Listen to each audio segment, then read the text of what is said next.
Thank you very much. Very much appreciated.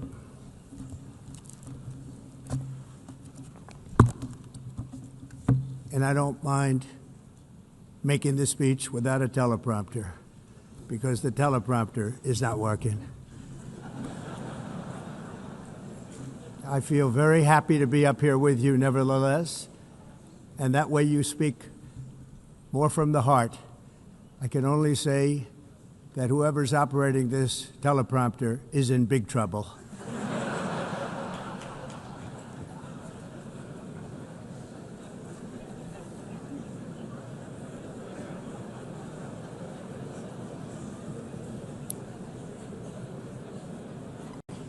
Hello, Madam First Lady.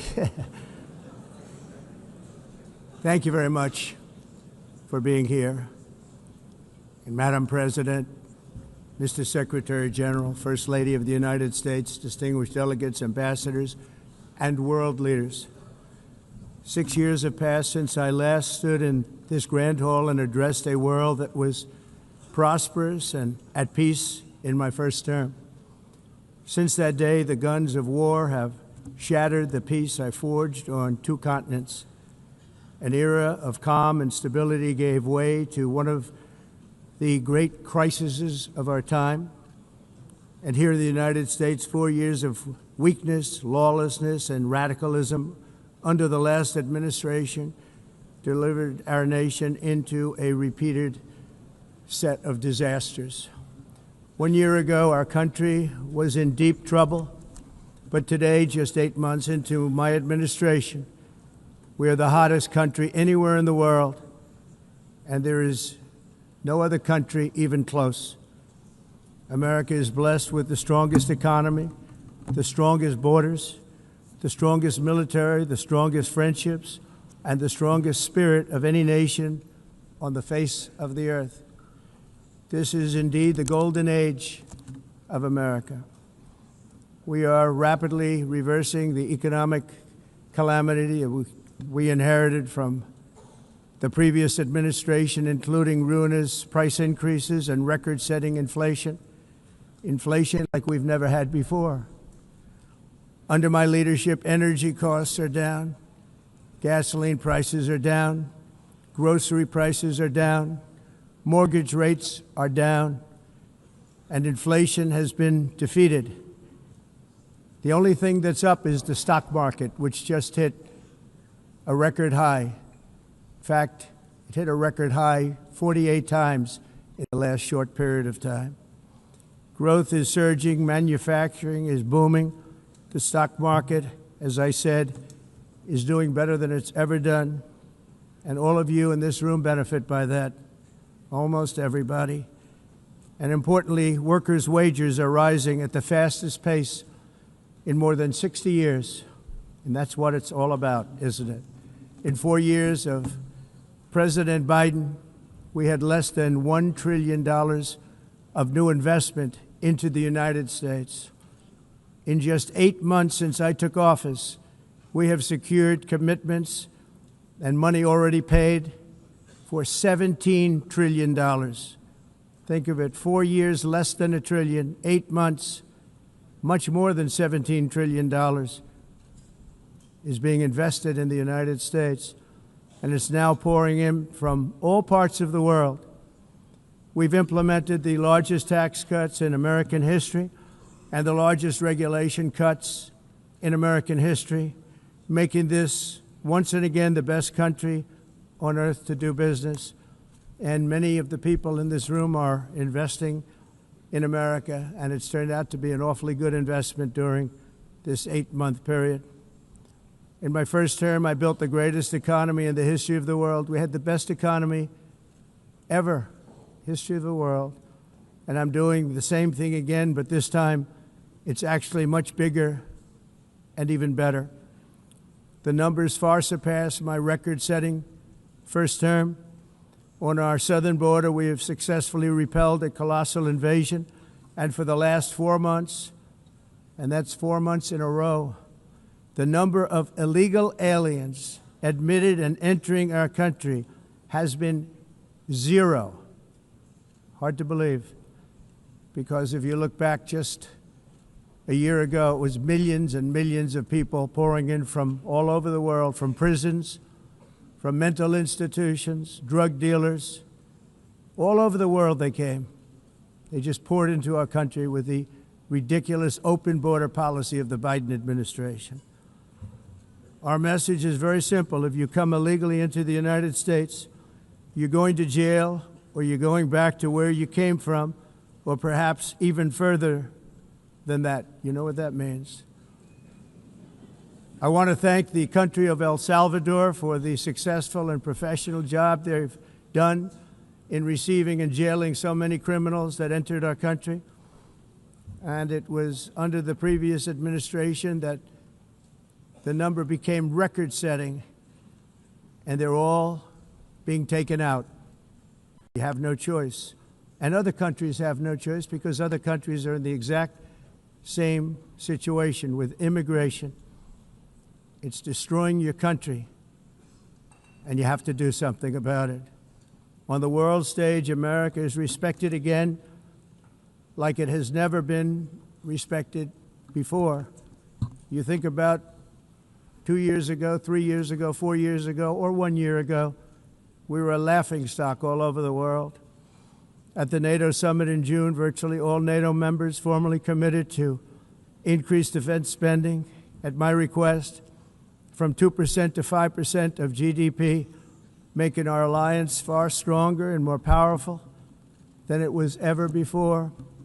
In May, I traveled to the Middle East to visit my friends and rebuild our partnerships in the Gulf and those valued relationships with Saudi Arabia, Qatar, and the UAE, and other countries are now, I believe, closer than ever before. My administration has negotiated one historic trade deal after another, including with the United Kingdom, the European Union, Japan, South Korea, Vietnam, Indonesia, the Philippines, Malaysia, and many, many others. Likewise, in a period of just 7 months, I have ended 7 unendable wars. They said they were unendable. You're never going to get them solved. Some were going for 31 years, 2 of them, 31, think of it, 31 years. One was 36 years. One was 28 years. I ended 7 wars. And in all cases, they were raging with countless thousands of people being killed. This includes Cambodia and Thailand, Kosovo and Serbia, the Congo and Rwanda, a vicious, violent war that was, Pakistan and India, Israel and Iran, Egypt and Ethiopia, and Armenia and Azerbaijan. It included all of them. No president or prime minister, and for that matter, no other country has ever done anything close to that. And I did it in just 7 months. It's never happened before. There's never been anything like that. I'm very honored to have done it. It's too bad that I had to do these things instead of the United Nations doing them. And sadly, in all cases, the United Nations did not even try to help in any of them. I ended 7 wars, dealt with the leaders of each and every one of these countries, and never even received a phone call from the United Nations offering to help in finalizing the deal. All I got from the United Nations was an escalator that on the way up stopped right in the middle. If the First Lady wasn't in great shape, she would have fallen, but she's in great shape. We're both in good shape. We both stood. And then a teleprompter that didn't work. These are the 2 things I got from the United Nations, a bad escalator and a bad teleprompter. Thank you very much. And by the way, it's working now. It just went on. Thank you. I think I should just do it the other way. It's easier. Thank you very much. I didn't think of it at the time because I was too busy working to save millions of lives. That is the saving and stopping of these wars. But later I realized that the United Nations wasn't there for us. They weren't there. I thought of it really after the fact, not during these negotiations, which were not easy. That being the case, what is the purpose of the United Nations? The UN has such tremendous potential. I've always said it. It has such tremendous, tremendous potential, but it's not even coming close to living up to that potential. For the most part, at least for now, all they seem to do is write a really strongly worded letter and then never follow that letter up. It's empty words, and empty words don't solve war. The only thing that solves war and wars is action. Now, after ending all of these wars and also earlier negotiating the Abraham Accords, which is a very big thing for which our country received no credit, never receives credit. Everyone says that I should get the Nobel Peace Prize for each one of these achievements. But for me, the real prize will be the sons and daughters who live to grow up with their mothers and fathers, because millions of people are no longer being killed in endless and unglorious wars. What I care about is not winning prizes, it's saving lives. We saved millions and millions of lives with the 7 wars. And we have others that we're working on, and you know that.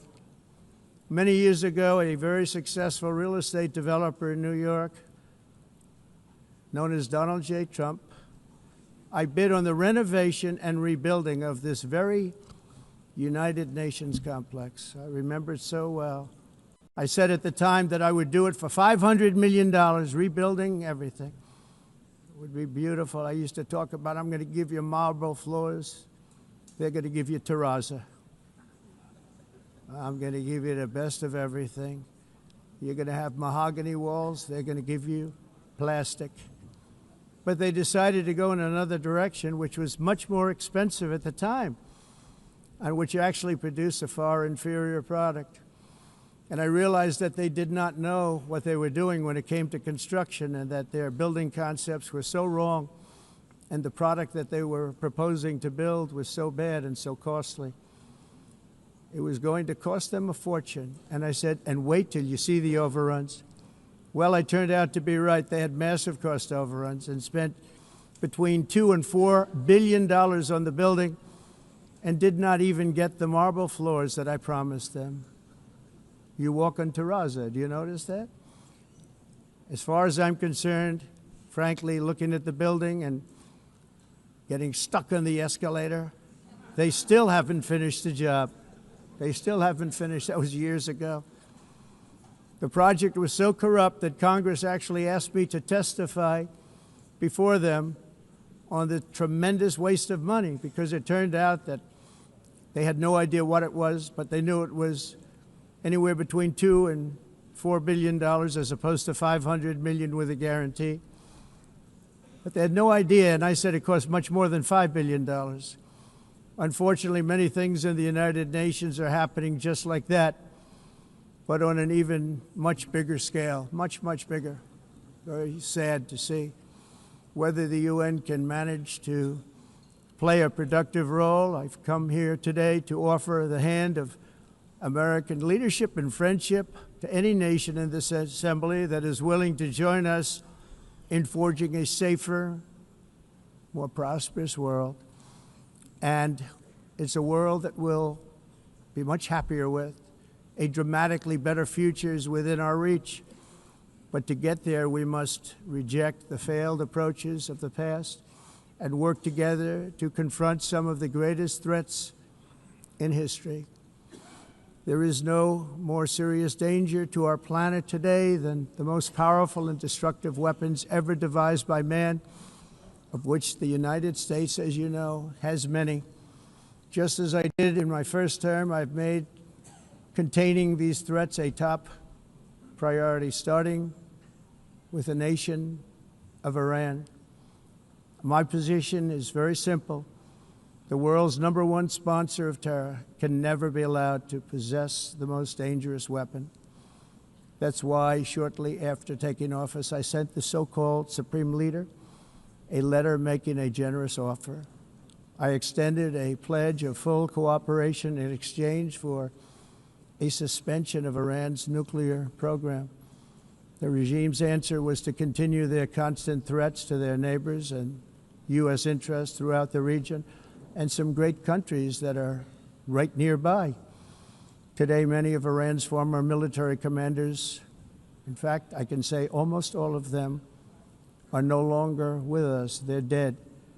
And 3 months ago, in Operation Midnight Hammer, 7 American B-2 bombers dropped the 14 30,000-pound each bombs on Iran's key nuclear facilities, totally obliterating everything. No other country on earth could have done what we did. No other country has the equipment to do what we did. We have the greatest weapons on earth. We hate to use them. But we did something that for 22 years people wanted to do. With Iran's nuclear enrichment capacity demolished, I immediately brokered an end to the 12-day war, as it's called, between Israel and Iran, with both sides agreeing to fight no longer. As everyone knows, I have also been deeply engaged in seeking a ceasefire in Gaza. Have to get that done. Have to get it done. Unfortunately, Hamas has repeatedly rejected reasonable offers to make peace. We can't forget October 7th, can we? Now, as if to encourage continued conflict, some of this body is seeking to unilaterally recognize a Palestinian state. The rewards would be too great for Hamas terrorists for their atrocities. This would be a reward for these horrible atrocities, including October 7th, even while they refuse to release the hostages or accept a ceasefire. Instead of giving to Hamas and giving so much, because they've taken so much, they have taken so much. This could have been solved so long ago. But instead of giving in to Hamas's ransom demands, those who want peace should be united with one message: release the hostages now. Just release the hostages now. Thank you.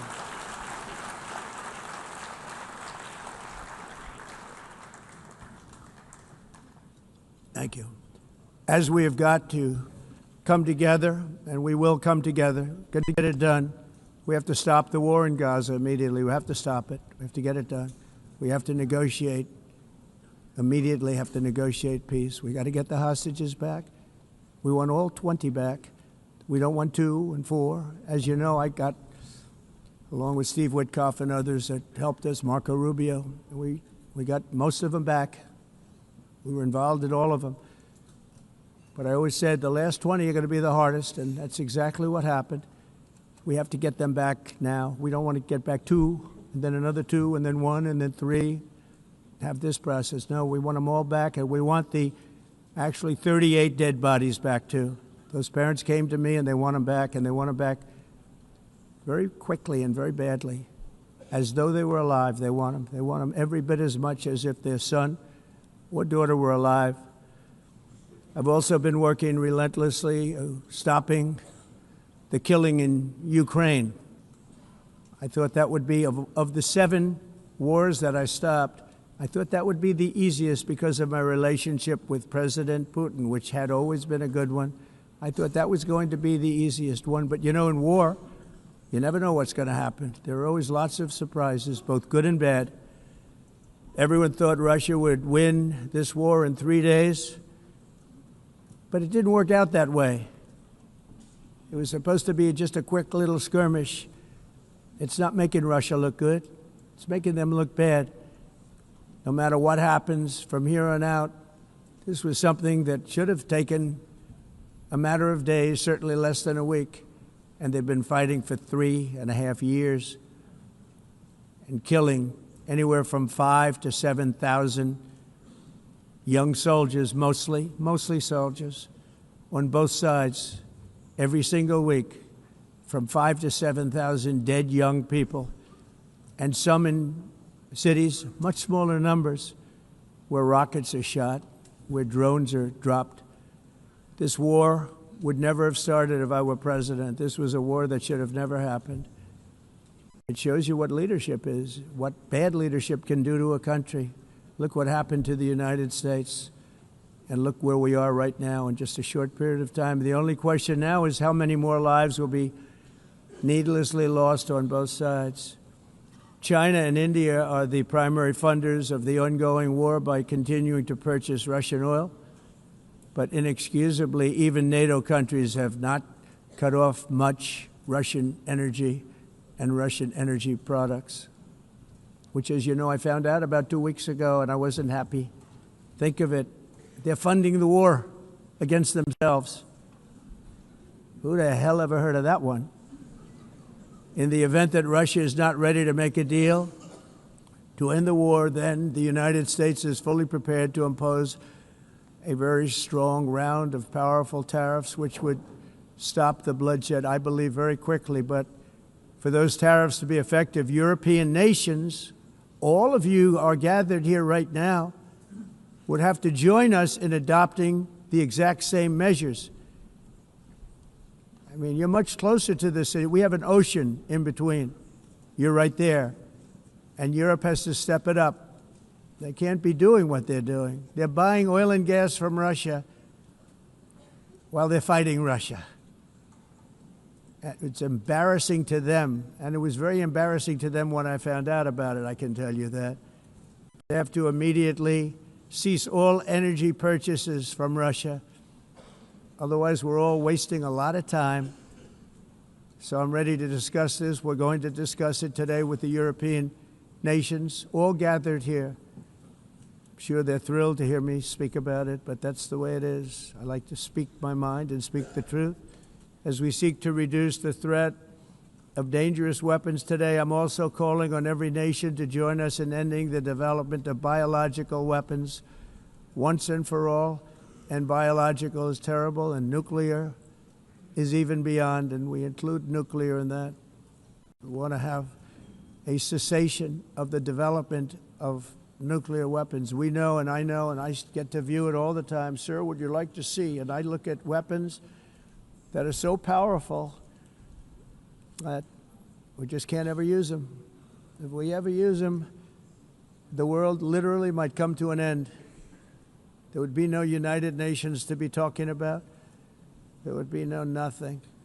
Just a few years ago, reckless experiments overseas gave us a devastating global pandemic.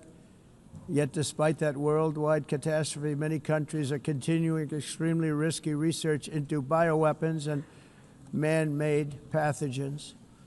This is unbelievably dangerous.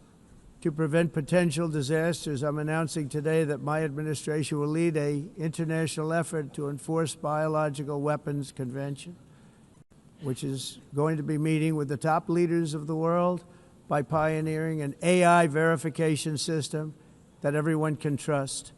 Hopefully the UN can play a constructive role, and it will also be one of the early projects under AI. Let's see how good it is, because a lot of people are saying it could be one of the great things ever, but it also can be dangerous, but it can be put to tremendous use and tremendous good, and this would be an example of that. Not only is the UN not solving the problems it should, too often, it's actually creating new problems for us to solve. The best example is the #1 political issue of our time, the crisis of uncontrolled migration. It's uncontrolled. Your countries are being ruined. The United Nations is funding an assault on Western countries and their borders. In 2024, the UN budgeted $372 million in cash assistance to support an estimated 624,000 migrants journeying into the United States. Think of that. The UN is supporting people that are illegally coming into the United States, and then we have to get them out. The UN also provided food, shelter, transportation, and debit cards to illegal aliens. Can you believe that? On the way to infiltrate our southern border. Millions of people came through that southern border. Just a year ago, millions and millions of people were pouring in, 25 million altogether over the 4 years of the incompetent Biden administration. And now we have it stopped, totally stopped. In fact, they're not even coming anymore because they know they can't get through. But what took place is totally unacceptable. The UN is supposed to stop invasions, not create them and not finance them. In the United States, we reject the idea that mass numbers of people from foreign lands can be permitted to travel halfway around the world, trample our borders, violate our sovereignty, cause unmitigated crime, and deplete our social safety net. We have reasserted that America belongs to the American people, and I encourage all countries to take their own stand in defense of their citizens as well. You have to do that because I see it. I'm not mentioning names. I see it, and I can call every single one of them out. You're destroying your countries. They're being destroyed. Europe is in serious trouble. They've been invaded by a force of illegal aliens like nobody's ever seen before. Illegal aliens are pouring into Europe. Nobody is ever, and nobody's doing anything to change it, to get them out. It's not sustainable. And because they choose to be politically correct, they're doing just absolutely nothing about it. And I have to say, I look at London, where you have a terrible mayor, terrible, terrible mayor, and it's been so changed, so changed. Now they want to go to Sharia law, but you're in a different country. You can't do that. Both the immigration and their suicidal energy ideas will be the death of Western Europe if something is not done immediately. This cannot be sustained. What makes the world so beautiful is that each country is unique. But to stay this way, every sovereign nation must have the right to control their own borders. You have the right to control your borders, as we do now, and to limit the sheer numbers of migrants entering their countries and paid for by the people of that nation that were there and that built that particular nation at the time. They put their blood, sweat, tears, money into that country, and now they're being ruined. Proud nations must be allowed to protect their communities and prevent their societies from being overwhelmed by people they have never seen before, with different customs, religions, with different everything. Where migrants have violated laws, lodged false asylum claims, or claimed refugee status for illegitimate reasons, they should, in many cases, be immediately sent home. And while we will always have a big heart for places and people that are struggling and truly compassionate, answers will be given. We have to solve the problem, and we have to solve it in their countries, not create new problems in our countries. And we are very helpful to a lot of countries that are just not able to send their people anymore. They used to send them to us in caravans of 25,000, 30,000 people each. These massive caravans of people pouring into our country, totally unchecked and unvetted. But not anymore. According to the Council of Europe, in 2024, almost 50% of inmates in German prisons were foreign nationals or migrants. In Austria, the number was 53% of the people in prisons were from places that weren't from where they are now. In Greece, the number was 54%, and in Switzerland, beautiful Switzerland, 72% of the people in prisons are from outside of Switzerland. When your prisons are filled with so-called asylum seekers who repaid kindness, and that's what they did, they repaid kindness with crime, it's time to end the failed experiment of open borders. You have to end it now. See, I can tell you, I'm really good at this stuff. Your countries are going to hell. In America, we've taken bold action to swiftly shut down uncontrolled migration. Once we started detaining and deporting everyone who crossed the border and removing illegal aliens from the United States, they simply stopped coming. They're not coming anymore. We're getting a lot of credit, but they're not coming anymore. This was a humanitarian act for all involved, because on the trips up, thousands of people a week were dying. Women were being raped. Nobody's ever seen anything like it. Raped, horribly beaten, raped. On the trip up, the journey up, it was a long walk. It was a long, arduous journey, indeed. And it was also a historic victory against human trafficking throughout the region. What we did was a victory, and we saved so many lives of people that wouldn't make the journey. That journey was loaded up with death. loaded up with death. Dead bodies all along the roads of jungles to get up. They go through jungles, they go through areas so hot you couldn't breathe. They were dying of suffocation, areas so hot that you couldn't breathe. Dead bodies all over. By them not coming, we're saving tremendous numbers of lives. My people have done a fantastic job in doing what they did, and the American public agrees with it. I mean, I was very proud to see this morning I have the highest poll numbers I've ever had. Part of it is because of what we've done on the border. I guess the other part is what we've done in the economy. Joe Biden's policies empowered murderous gangs, human smugglers, child traffickers, drug cartels, and prisoners from all over the world. The previous administration also lost nearly 300,000 children. Think of that. They lost more than 300,000 children, little children, who were trafficked into the United States on the Biden watch, many of whom have been raped, exploited, and abused, and sold. Sold. Nobody talks about that. The fake news doesn't write about it. With many others, young children who are missing or dead. And we found a lot of these children, and we're sending them back, and we've been sending them back to their parents. They said, nobody knows who they are. They said, where do you come from? And they'll give us a country, and we'll find out, and we'll figure it out, and we'll bring them back to their homes. And the mother and father rush to the door, and their tears in their eyes. They can't believe that they're seeing their son or daughter, their little son or daughter again. We've done almost 30,000 of them so far. Any system that results in the mass trafficking of children is inherently evil. Yet that is exactly what the globalist migration agenda has done, and it's what it's all about. In America, those days, as you know, are over. The Trump administration is working, and we are continuing to work to track down the villains that are causing this problem, and also, as I said, to get back the 30,000 we've already returned. Now I think we're going to have another. We're going to find a lot. You're not going to find all of them. 300, more than 300,000. They're lost or they're dead. They're lost or they're dead because of the animals that did this. To protect our citizens, I've also designated multiple savage drug cartels as far as and you see this, and you see it happening right before your eyes.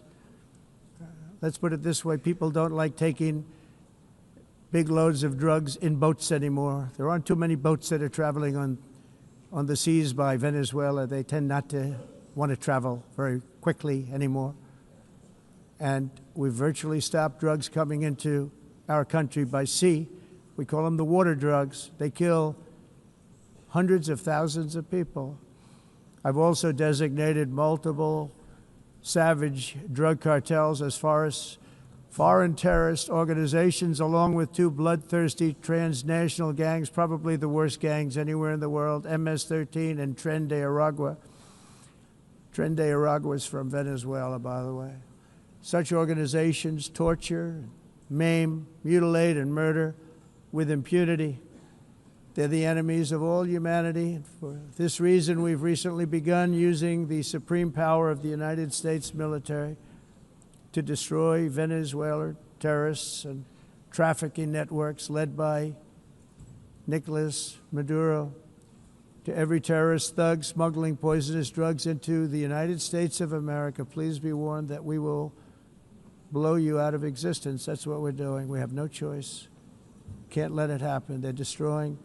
I believe we lost 300,000 people last year to drugs, 300,000. Fentanyl and other drugs. Each boat that we sink carries drugs that would kill more than 25,000 Americans. We will not let that happen. Energy is another area where the United States is now thriving like never before. We're getting rid of the falsely named renewables. By the way, they're a joke. They don't work. They're too expensive. They're not strong enough to fire up the plants that you need to make your country great. The wind doesn't blow. Those big windmills are so pathetic and so bad, so expensive to operate. Then they have to be rebuilt all the time, and they start to rust and rot most expensive energy ever conceived, and it's actually energy. You're supposed to make money with energy, not lose money. You lose money, the governments have to subsidize. You can't put them out without massive subsidies. And most of them are built in China, and I give China a lot of credit. They build them, but they have very few wind farms. So why is it that they build them and they send them all over the world, but they barely use them? You know what they use? Coal. They use gas. They use almost anything, but they don't like wind. But they sure as hell like selling the windmills. Europe, on the other hand, has a long way to go, with many countries being on the brink of destruction because of the green energy agenda. And I give a lot of credit to Germany. Germany was being led down a very sick path, both on immigration, by the way, and on energy. They were going green, and they were going bankrupt. And the new leadership came in, and they went back to where they were, with fossil fuel and with nuclear, which is good. It's now safe, and you can do it properly. But they went back to where they were, and they opened up a lot of different plants, energy-producing plants, and they're doing well. I give Germany a lot of credit for that. They've said this is a disaster, what's happening. They were going all green. All green is all bankrupt. That's what it represents. And it's not politically correct. I'll be very badly criticized for saying it, but I'm here to tell the truth. I don't care. It doesn't matter to me. I'm in New York City. I'm feeling a lot safer. Crime, we're getting crime down. And by the way, speaking of crime, Washington, D.C. Washington, D.C. was the crime capital of America. Now it's after 12 days, it's a totally safe city. Everyone's going out to dinner. They're going out to restaurants. Your wife can walk down the middle of the street with or without you. Nothing's going to happen. My people have done a fantastic job. And yes, I called in the National Guard, and the National Guard took care of business. And they weren't politically correct, but they took care of business. We got 1,700 career criminals out, brought them back to where they came from, the countries where they came from, or put them in jails. Washington, D.C. is now a totally safe city again, and I welcome you to come. In fact, we'll have dinner together at a local restaurant, and we'll be able to walk. We don't have to go by an armor-plated vehicle. We'll walk right over there from the White House. They've given up their powerful edge, a lot of the countries that we're talking about, in oil and gas, such as essentially closing the great North Sea oil. Oh, the North Sea, I know it so well.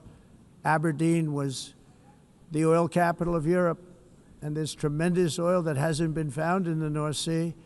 Tremendous oil. And I was with the Prime Minister I respect and like a lot, and I said, you're sitting with the greatest asset. They essentially closed it by making it so highly taxed that no developer, no oil company can go there.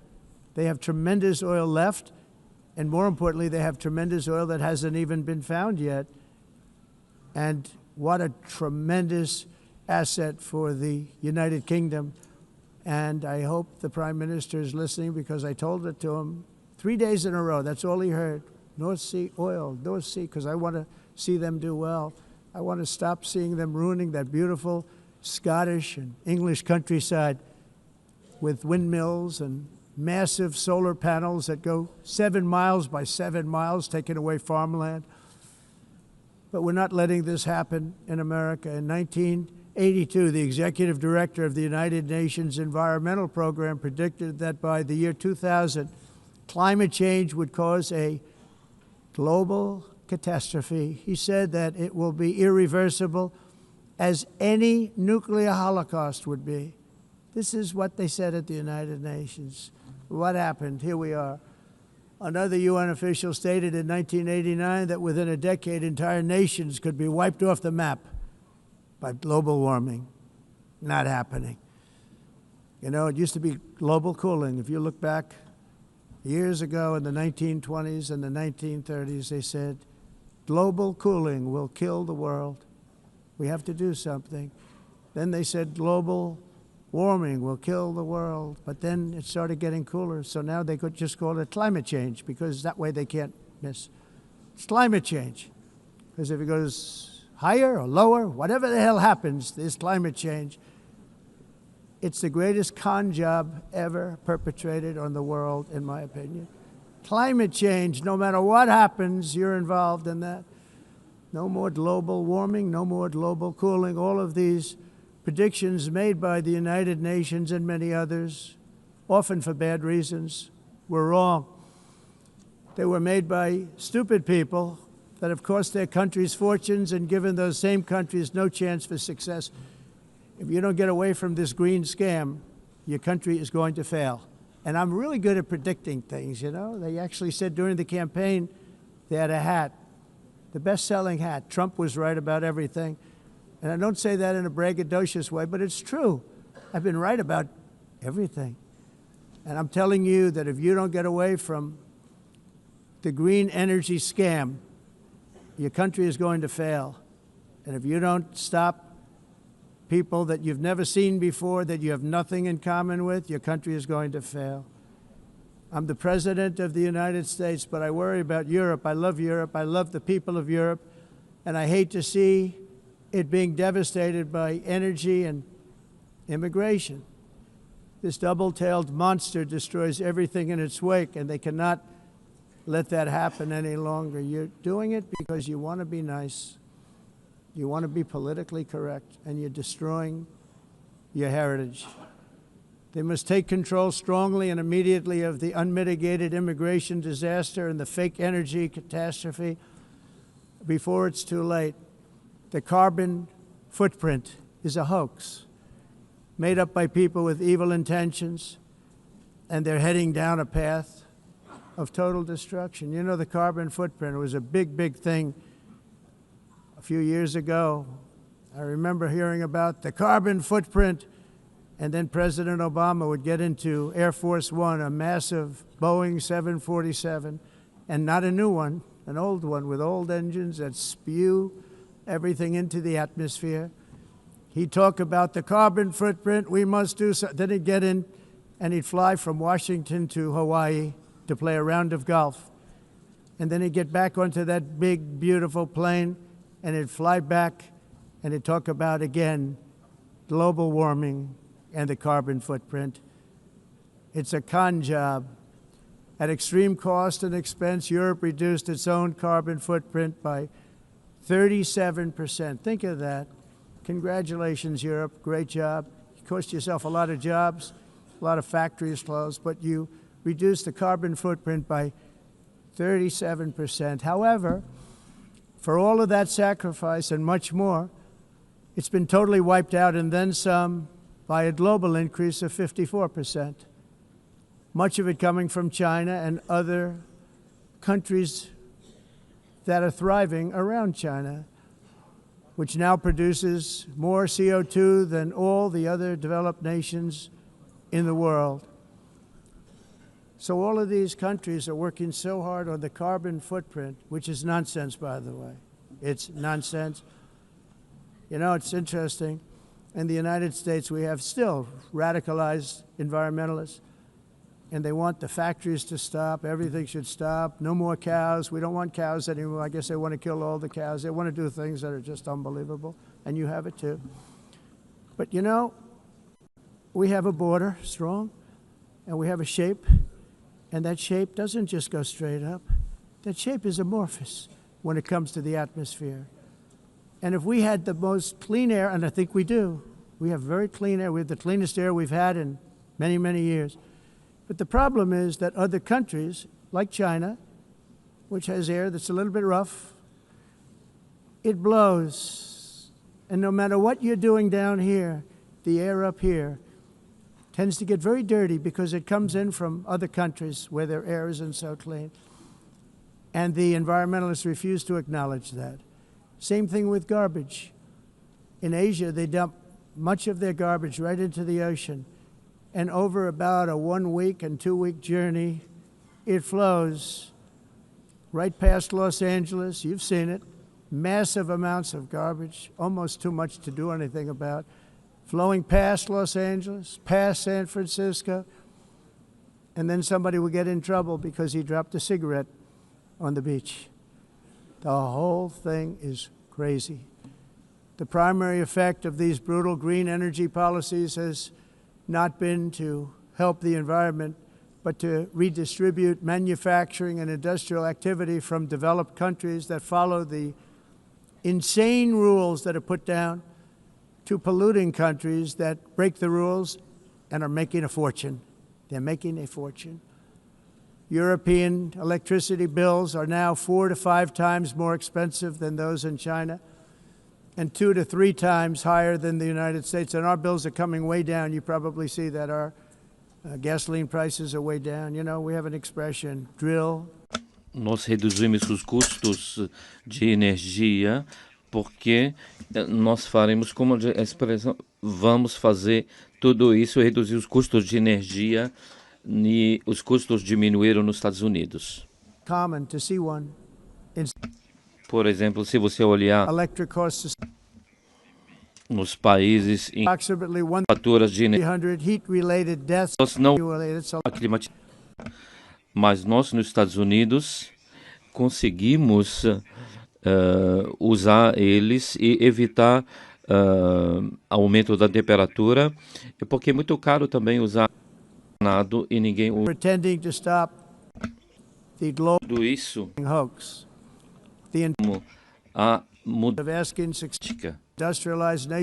Esse agenda mundialista não tem nenhum sentido. Entire societies must be rejected País and it must be immediate. That's why in America I withdrew from the fake Paris Climate Accord, where, by the way, America was paying so much more than every country. Others weren't paying. China didn't have to pay until 2030. Russia was given an old standard that was easy to meet, a 1990 standard. But for the United States, we're supposed to pay like $1 trillion. And I said, this is another scam. The fact is, the United States has been taken advantage of by the world for many, many years, but not any longer, as you probably noticed. I unleashed massive energy production and signed historic executive orders to hunt for oil, but we don't have to do much hunting because we have the most oil of any nation anywhere, oil and gas in the world. And if you add coal, we have the most of any nation in the world. Clean, I call it clean, beautiful coal. You can do things today with coal that you couldn't have done 10 years ago, 15 years. So I have a little standing order in the White House. Never use the word coal, only use the words clean, beautiful coal. Sounds much better, doesn't it? But we stand ready to provide any country with abundant, affordable energy supplies if you need them, when most of you do. We're proudly exporting energy all over the world. We're now the largest exporter. In the United States, we want trade and robust commerce with all nations, everybody. We want to help nations. We're going to help nations. But it must also be fair and reciprocal. The challenge with trade is much the same with climate. The countries that followed the rules, all their factories have been plundered. It's really sad to watch. They've been broken. They've been broken by countries that broke the rules. That's why the United States is now applying tariffs to other countries, and much as these tariffs were for many years applied to us, uncontrollably applied to us. We've used tariffs as a defense mechanism under the Trump administration, including my first term, where hundreds of billions of dollars in tariffs were taken in. And by the way, we had the lowest inflation, and now we have very low inflation. The only thing different is that we have hundreds of billions of dollars flowing into our country. But this is how we will ensure that the system works for everyone and is sustainable into the future. We're also using tariffs to defend our sovereignty and security throughout the world, including against nations that have taken advantage of former U.S. administrations for decades, including the most corrupt, incompetent administration in history, the sleepy Joe Biden administration. Brazil now faces major tariffs in response to its unprecedented efforts to interfere in the rights and freedoms of our American citizens and others, with censorship, repression, weaponization, judicial corruption, and targeting of political critics in the United States. I have a little problem saying this because I must tell you, I was walking in and the leader of Brazil was walking out. We saw him and I saw him, he saw me, and we embraced. And then I'm saying, can you believe I'm going to be saying this in just 2 minutes? We actually agreed that we would meet next week. We didn't have much time to talk, like about 20 seconds. They were in retrospect, I'm glad I waited because this thing didn't work out too well.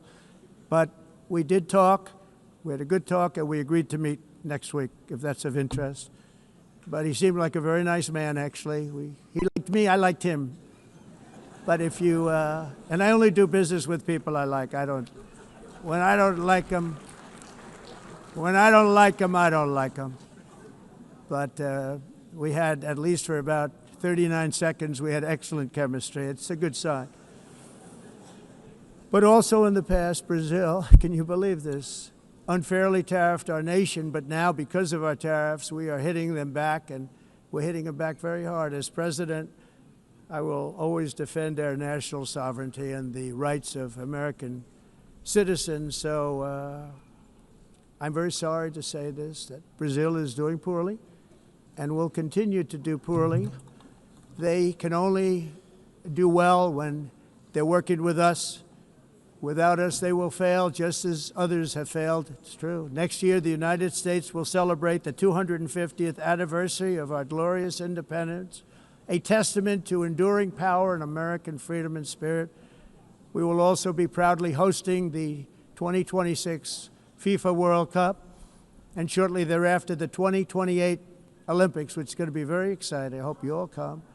I hope that countless people from all over the globe will take part of these will be great celebrations of liberty and human achievement, and that together we all can rejoice in the miracles of history that began in July 4th, 1776, when we founded the light to all nations. And it's something really that an amazing thing came out of that date.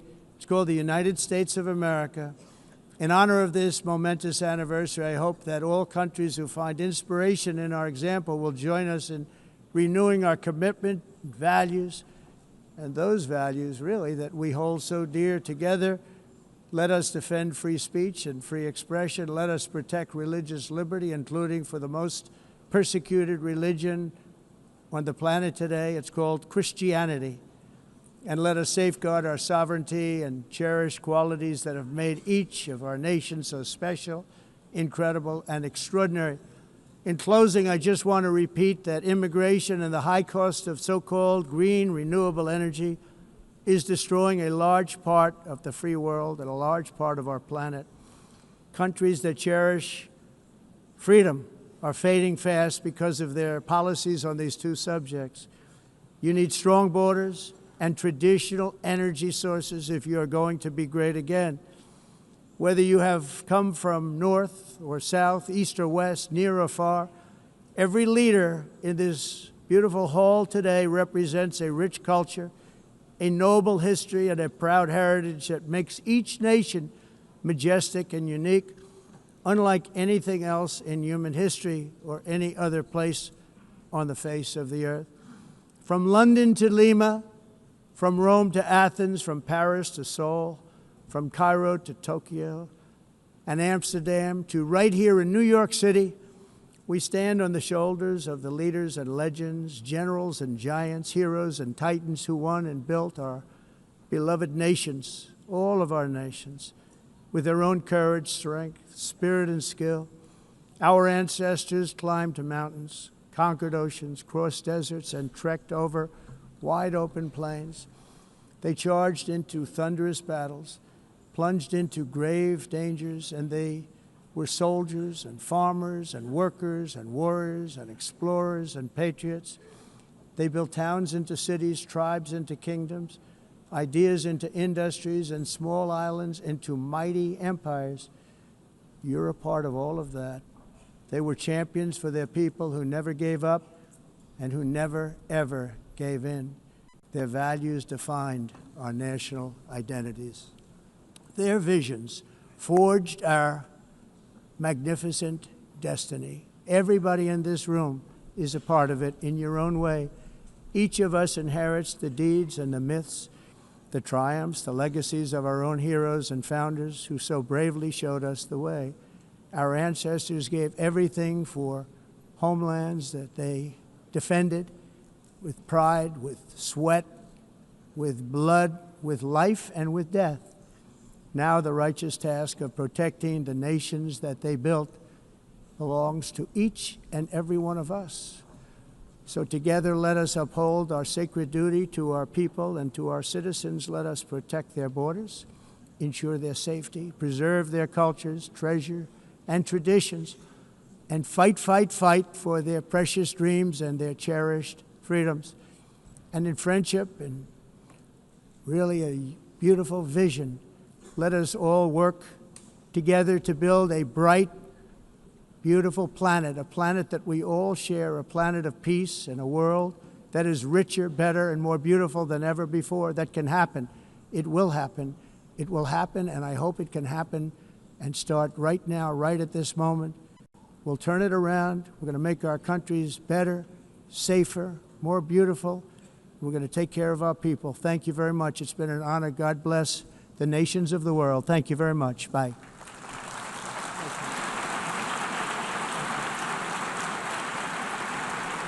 Thank you very much.